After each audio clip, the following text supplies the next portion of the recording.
Bom, pessoal, nesse vídeo agora nós vamos falar sobre a formação de imagens em espelhos esféricos. Como é que se dá essa formação? Vamos ver agora.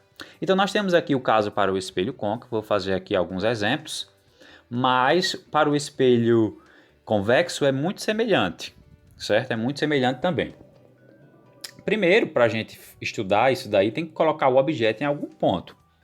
E nesse caso eu vou escolher o objeto localizado a uma distância maior que o seu raio.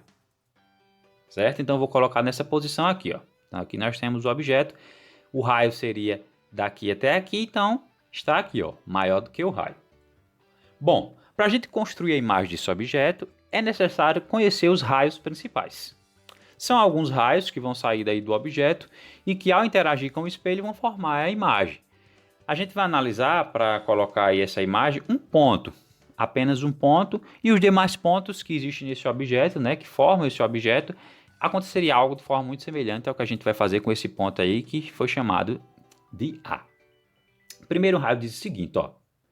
O raio de luz que incide paralelamente ao eixo reflete passando pelo foco F. O que é paralelo? Ele faz um ângulo de 0 graus com esse eixo aqui, ó. Então vamos colocar aqui um raio de luz que chega paralelo no espelho. Olha ele aí, ó. Paralelo a este outro daqui de baixo. Ele volta como? Refletindo pelo foco. Então ele tem que passar aqui pelo foco. Este é o primeiro raio, certo? Existem vários raios. Aqui eu só vou mostrar dois, porque dois são o suficiente para a gente construir a imagem. E outro dele diz o seguinte, ó. O raio que atinge o vértice V reflete de forma simétrica em relação ao eixo principal. Vamos ver como é isso na prática. Então aqui, ó, um raio de luz atinge o vértice, ele reflete de forma simétrica ao eixo. Então ele vai fazer o mesmo ângulo que este raio está fazendo com o eixo, só que para o lado de cá. É como aquela lei de reflexão que a gente viu para os espelhos planos. Está aí, ó, fazendo o mesmo ângulo. Então, acabei de aplicar a primeira e segunda lei e construir aí dois raios de luz que incidem e refletem. A imagem está formada? Obviamente que não, mas está quase. Falta eu entender o seguinte, ó. O ponto em que os raios se encontram é o ponto em que se forma a imagem. Nesse caso aí tem que ser o ponto que os raios refletidos, certo, pessoal? Porque aqui eles também se encontram, só que esse não é refletido. Tem que ser os pontos em que os raios refletidos se encontram. Qual é esse ponto? Ele está aqui, ó. Se aqui era originalmente A, eu vou chamar esse de A'. Então aí quer dizer que a imagem desse ponto A vai ser formada aqui embaixo e assim sucessivamente para todas as partes do objeto. Nesse caso aí o objeto, se a gente fizesse ponto por ponto, ficaria dessa maneira aí, ó, de cabeça para baixo e menor. É isso mesmo. Como foi dito antes, os espelhos esféricos, eles modificam a imagem. Eles invertem, eles aumentam, eles diminuem, distorcem. Vai depender de cada situação. Vamos agora caracterizar esta imagem aí. Primeiro de tudo, a gente tem que comparar o objeto com a imagem para poder caracterizá-la. A primeira comparação é de que a imagem é menor que o objeto.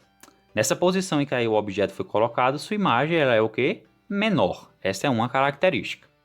Outra característica é que a imagem é invertida, ou seja, está de cabeça para baixo. Obviamente dá para perceber isso daí. E por fim, a gente diz que essa imagem ela é real. Lá nos espelhos planos a gente dizia que a imagem era virtual. Para os espelhos côncavo e convexo também pode existir situação da imagem virtual. Mas nesse caso daqui ela foi real. Por que ela é real? Porque ela é formada pelos raios refletidos. Os próprios raios que refletem se encontram e formam então a imagem. Toda vez que isso acontece, essa imagem é dita real. Vamos então a um exemplo.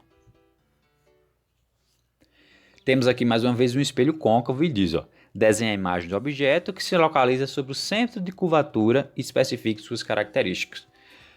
Nesse caso, nosso objeto vai ser mais simples, vai ser uma seta. Né? Isso facilita.